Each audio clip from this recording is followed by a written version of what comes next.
ॐ अज्ञानं तिमिरन्धस्य ज्ञानाञ्जनशलाकया चक्षुरुन्मिलितमेन तस्मै श्रीगुरुवे नमः।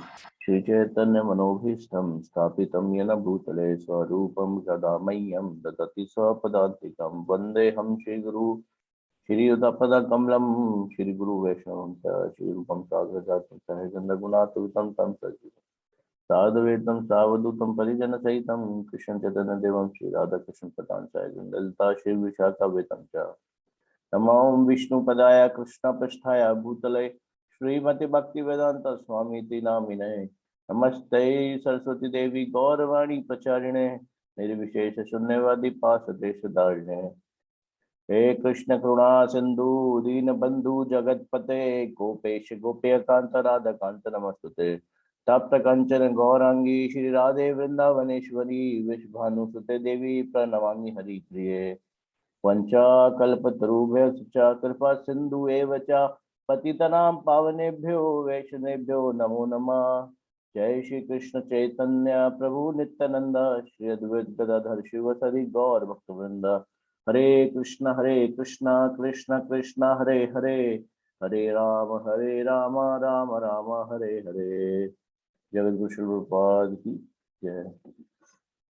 We are starting the chapter 3, Soul Research, the book coming back. Yes, Prabhuji, आप start करेंगे? Although advanced in understanding the mechanical working of the physical body, modern science gave little attention to analyzing the spiritual spark that animates the body. In a Montreal Gazette article reproduced below, we scientist Wilfred G. Binglow urging systematic research to determine what the soul is and where it comes from. Reproduced next is Srila Prabhupada's letter in response to Dr. Bingelow plea. Srila Prabhupada presents sustainable Vedic evidence about the science of the soul and suggests a practical method for scientifically understanding this spiritual spark that gives the body life and make reincarnation a reality. Hare Krishna. Yes, Kanak. Mortal gadget headline: Heart surgeon wants to know what a soul is. Hmm. Winster, a world famous Canadian heart surgeon, says he believes the body has a soul which departs at death and says theologians ought to try to find out more about it. Hmm. Dr. Wilfred G. Bigelow, head of the cardiovascular surgery unit at Toronto General Hospital, and said that as a person who believes there is a soul, he thought the time had come to take the misery out of this and find out what it is. एक second ये मतलब छोटे छोटे paragraphs हैं। Issue प्रभु आप ये वाला पूरा पढ़ दीजिए, एक एक टॉपिक करके पढ़ लेते हैं यहाँ से। Binglow was a member of a panel which appeared before the Essex Country Medical Legal Society to discuss problems associated with attempts to define the exact moment of death. The question has become vital in the age of transplants of heart and other organs in cases when the donor are inevitably dying. The Canadian Medical Association has produced a widely accepted definition of death as a moment when the patient is in coma, responds to no stimulus of any kind, and brain waves recorded on a machine are flat. The other member of the panel was Justice Edison L. Haynes of the Ontario Supreme Court and Justice Francis Leddy, President of the University of Windsor. Wenglow, elaborating on points that he has raised during the discussion, said in an interview later that his 32 years as a surgeon had left him no doubts that there is a soul. There are certain cases where you happen to be present at the moment when people pass from a living state to death and some mysterious changes take place. One of the most noticeable in the sudden lack of life or luster to the eyes, they come opaque and literally lifeless. It is difficult to document what you observe. In fact, I don't think can be documented very well. Bangalore, who became the world renowned for his pioneering work in the deep freeze surgical technique known as hypothermia, and for his heart wave valve surgery and soul research, should be undertaken by theology and aligned discipline within the university. During this discussion, Lady said, if there is a soul, you are not going to see it. You are not going to find it. If there is a principle of vitality or life, what is it? The problem is that the soul doesn't exist anywhere specifically.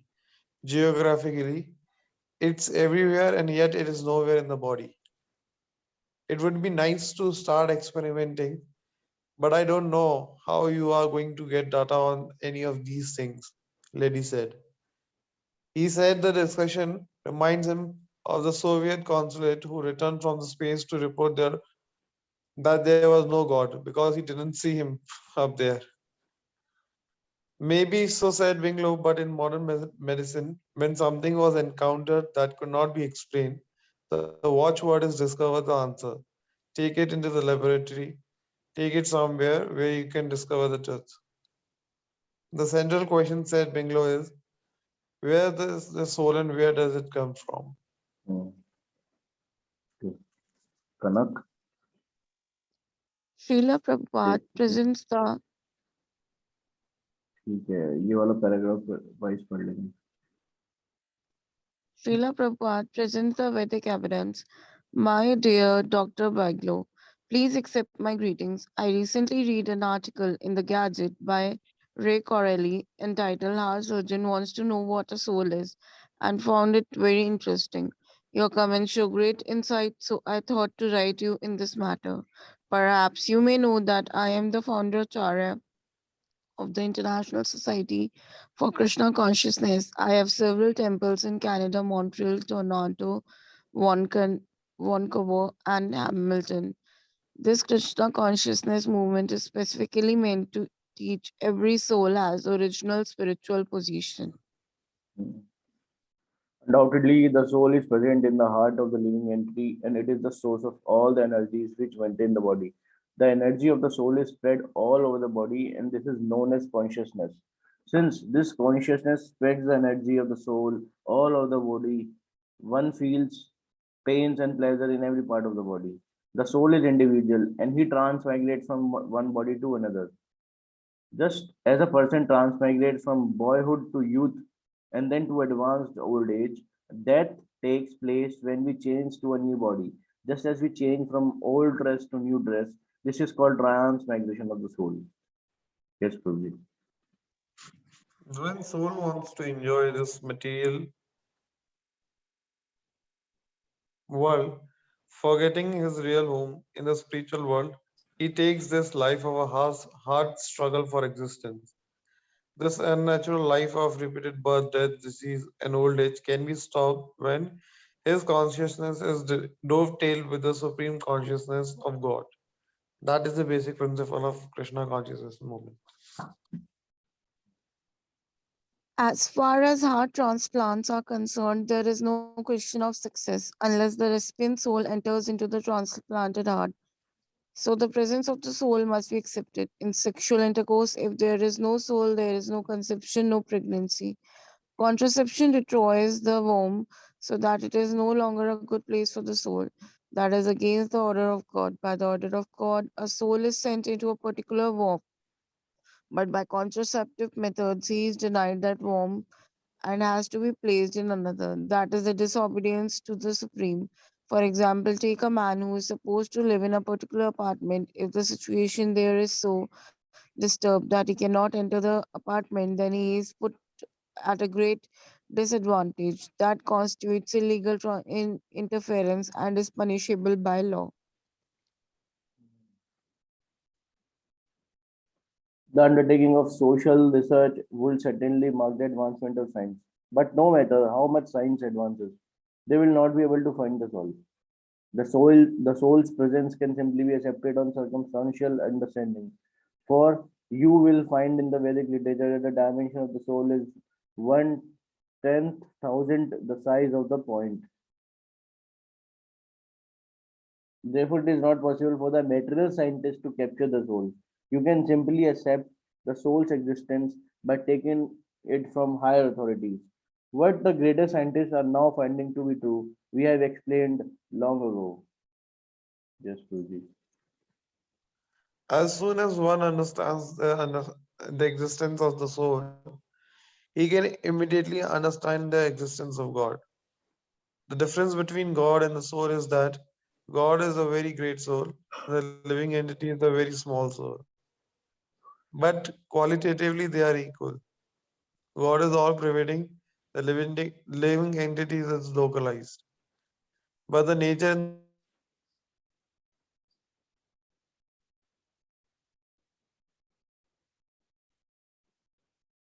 soul are different. हरे कृष्णा जी। अच्छा complete कर दिया आपने Guruji. ठीक है। The central question you says is where is the soul and where does it come from? That is not difficult to understand. We have already discussed how the soul is residing in the heart of the living entity and how it takes shelter in another body after death.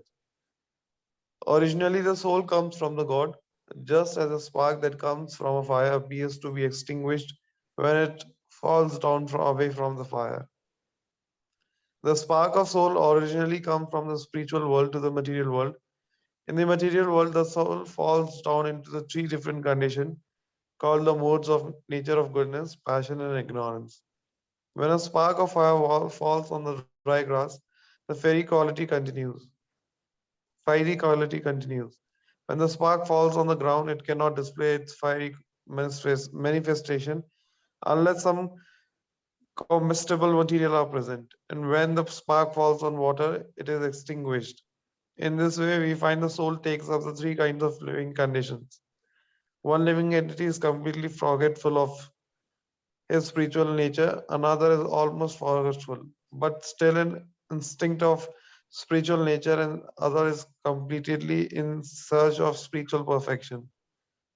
There is a bona fide method for attain of the spiritual perfection by spiritual spark of soul, and if he is properly guided, he is very easily sent back home, back to Godhead, from where he is originally fell.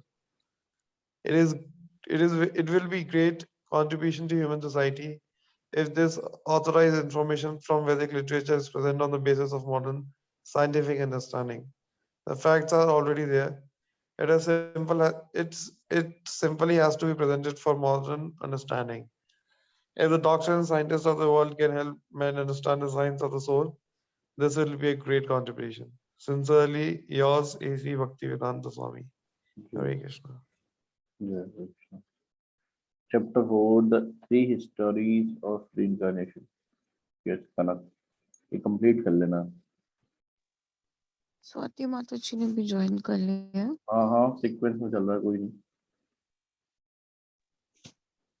For thousands of years, the greatest spiritual teachers of India have used historical narrations found in Srimad Bhagavatam, like the three included here, to illustrate for their disciples the principles of reincarnation.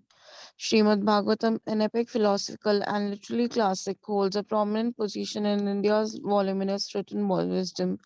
The timeless knowledge of India is expressed in the Vedas, ancient Sanskrit texts that touch upon all fields of human understanding, known as the ripened fruit of the tree of Vedic literature. Srimad Bhagavatam is the most complete and authoritative exposition of Vedic knowledge. The scientific principles of reincarnation do not change with the passage of time. They remain constant, and these timeless stories are as relevant to the modern seeker as they were to choose who sought enlightenment in bygone ages. Hare Krishna.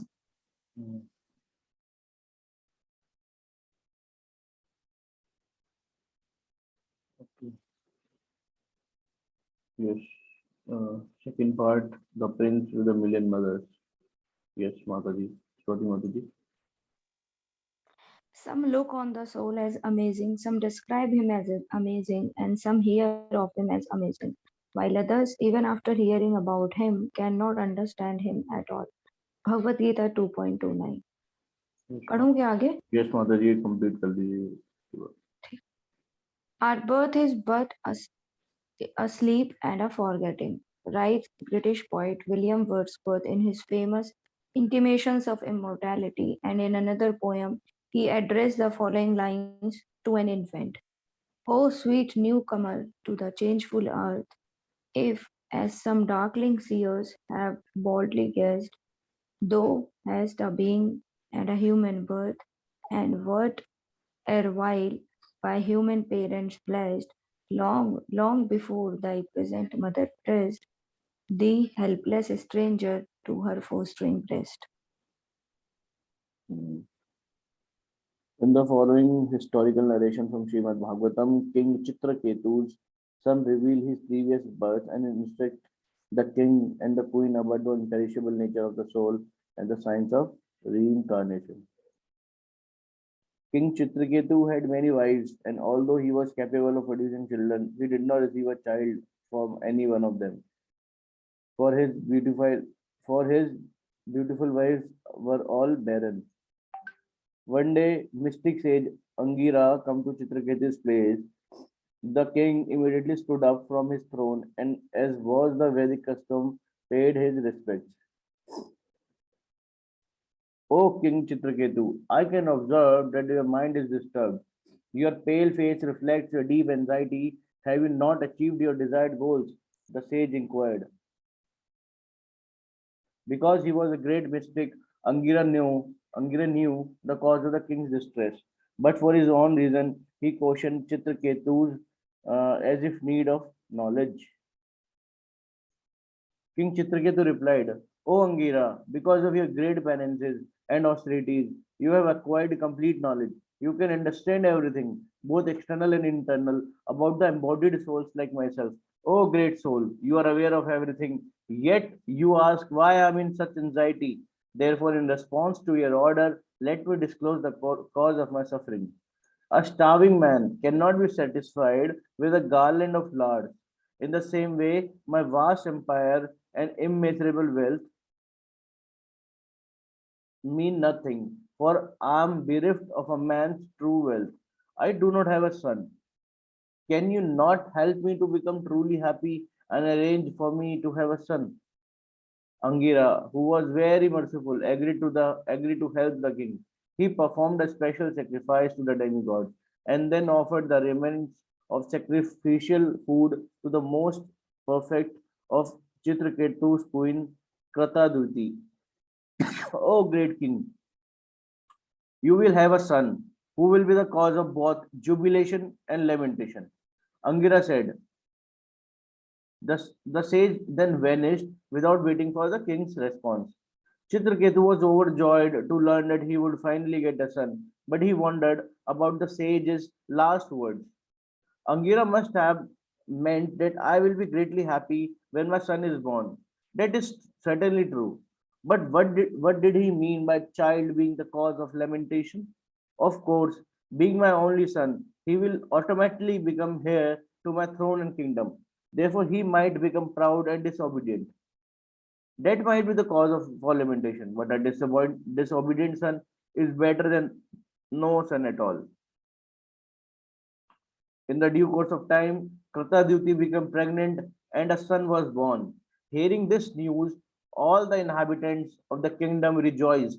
King Chitraketu could not contain his joy. As the king carefully raised his infant son, his affection for the queen Kritadyuti increases daily, and he gradually lost affection for his barren wives. The other queens continuously lamented their fate, for a wife who has no son is neglected at home by her husband, and her co-wives treat her exactly like a maid servant. The barren queens burned with anger and envy. As their envy increased, they lost their intelligence and their heart became hard like stone. They met secretly and decided that there was only one solution to their dilemma. One way to regain the love of their husband is to poison the child. One afternoon, as Queen Kritaduti walked in the courtyard of the palace, she thought of her son sleeping peacefully in his room. Because she loved the child dearly and could hardly bear to be without him for a moment, she ordered the nurse to awaken him up from his nap and bring the boy to the garden. But when the maidservant approached the child, she saw that his eyes were turned upward and there was no signs of life. Horrified, she held a swab of cotton beneath the boy's nostril, but the cotton did not move. Seeing this, she cried out, "Now I am doomed," and fell to the ground. In great agitation, she struck her breast with both hands and wept loudly. Some time passed, and the anxious queen approached the child's bedroom. Hearing the nurse wailing, she entered the room and saw that her son had passed from this world. In great lamentation, her hair and dress in disarray, the queen fell to the ground un- unconscious. When the king heard of his son's sudden death, he became nearly blind with grief. His lamentation grew like a conflagration, and as he ran to see the dead child, he repeatedly stumbled and fell. Surrounded by his ministers and court officers, the king entered the boy's room and collapsed at the child's feet, his hair and dress scattered in all directions. When he regained his consciousness, he was breathing heavily. His eyes were filled with tears, and he was unable to speak. When the queen saw her husband merged in a great lamentation and again viewed the dead child, she began to curse the Supreme Lord. This increased the pain in the hearts of all the residents of the palace. The queen's flower garlands slipped from her body and her smooth jet black hair became tangled. Falling tears made the cosmetic beneath her eyes. O Providence, during the lifetime of the father, you have caused the death of his son. You are certainly the enemy of the living beings and are not at merciful. Turning to her beloved child, she said, "My dear son, I am helpless and aggrieved. You should not give up my company. How can you leave me? Just look at your lamenting father. You have slept for a long time. Now please get up. Your playmates are calling you to play. You must be very hungry. So please get up immediately and take your lunch. My dear son, I am most unfortunate, for I can no longer see your sweet smiling. You have closed your eyes forever. You have been taken from this planet to other place from which you will not return.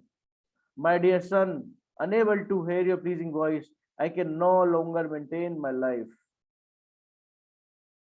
The king began crying loudly with an open mouth. As a mother and father lamented, all their followers joined them, bemoaning the ultimately death of the child. Because of the sudden accident, all the citizens of the kingdom were nearly unconscious with grief. When the great sage Angira understood that the king was almost dead in the ocean of sorrow, he went there with his friend Saint Narada. The two sages found the king overwhelmed by lamentation, lying like a dead body beside the corpse. Angira addressed him sharply. "Wake up from the darkness of ignorance. O king, what relationship does this body have with you? And what relationship do you have with him? You may say that you are now related as father and son, but do you think that this relationship existed before his birth? Does it truly exist now? Will it continue that he is dead? O king, a small particle of sand sometimes come together and sometimes separated due to the force of the ocean waves. Living entities who have accepted material bodies sometimes come together and are sometimes separated by the force of time. Angira wanted the king to understand that all bodily relationships are temporary. Yes, issue प्रभु आप continue करेंगे? प्रभु हम रुक भी सकते हैं वैसे, मतलब time हो चुका है, 7:26 हो रहा है. अच्छा ये स्टोरी तो कंप्लीट कर लेते हैं प्रभु. My dear king, the sage continued, when I first came to your palace, I could have given you the greatest gift, transcendental knowledge. But I saw that your mind was absorbed in material things. I gave you only a son who caused you jubilation and lamentation. Now you are experiencing the experiencing the mercy of the person who has sons and daughter. These visible objects like wife, children, property are nothing more than the dreams. Therefore, O King Chitraketu, try to understand who you really are. Consider where you have come from, where you are going after giving up this body, and why you are under the control of material limitation. Then Narad Muni did something very wonderful. By his mystic power, he brought back the soul of the king's dead children into the vision of everyone. Immediately, the room became effulgent with the blinding brightness, and that child began to move. Narad said, O living entity, all good fortunes onto you. Just see your father and the mother. All your friends and relatives are overwhelmed with the grief because of your death. Because you died, ultimately the balance of your life still remains. Because you died, ultimately the balance of your life still remains. Therefore, you may re enter your body and enjoy the remainder of the year allotted to you in this body with your friends and relatives, and later you may accept the royal throne and all the opulences given by your father. Man, Narad mystic power, the living entity re-entered the dead body. The child who have been dead set upon begin to speak, not with the intelligence of a young boy, but with the full knowledge of liberated soul. According to the result of my material activities, I, the living being, transmigrated from one body to another, sometimes going to the species of the demigods, sometimes to the species of the lower element, sometimes incarnating among the vegetables, and appearing sometimes in the human species. In which birth, in which birth were these two people are my father and mother. No one actually is my father and mother. I had millions of so-called parents. How can I accept these two people as my father and mothers? The Veds teach that the eternal living beings enter into a body made of material elements. Here we find that such a living being entered a body produced by King Chitraketu and his wife. Actually, however, he is not their son. The living entity is the eternal son of the Supreme Personality of Godhead. But because he wants to enjoy this material world, God gives him Yet the pure living beings, has no true relationship with the material body he gets from his father and mother. Therefore, the soul who has taken the body of Chitraketu's son flatly denied that the king and the queens were his parents. The soul continued, in this material world, which is likely like a swiftly flowing river, all becomes friends, relatives, and enemy in due course of time.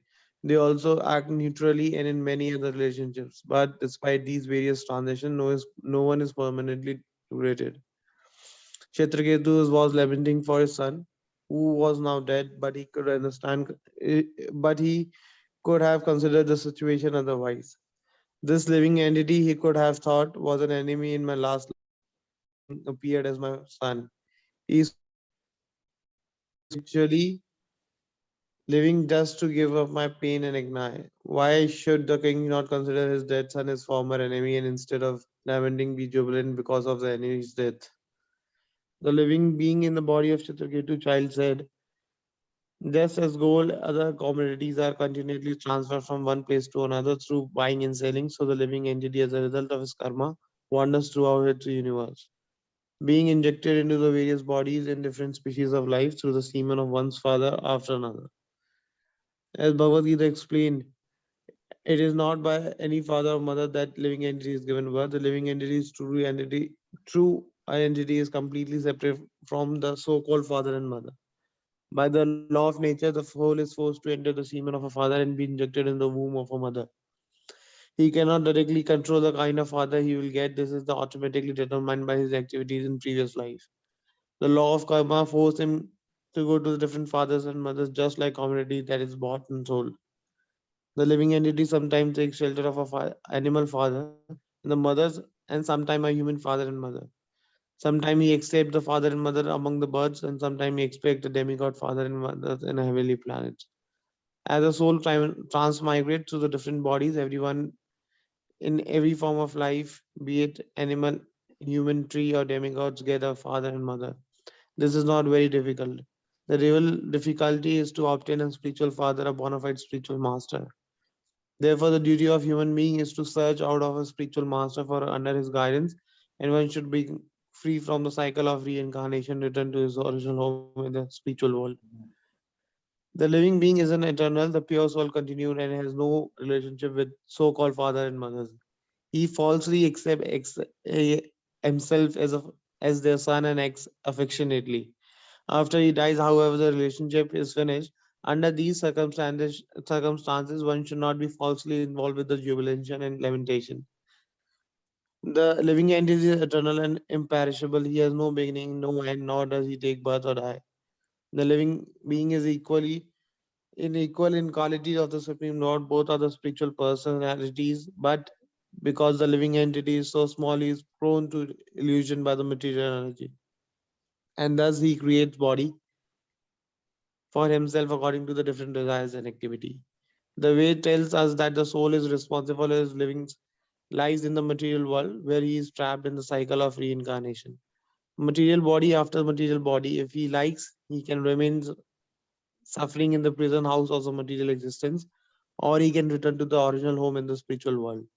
Although God arranged through the material energies to give the living being the bodies they desire, the Lord true desire is that the conditioned souls get off the punishing merry-go-round of marital life and return home back to the Godhead.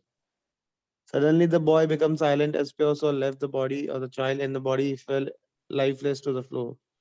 Kshetraketu and other predators were astonished. They cut the cycles of the affection and gave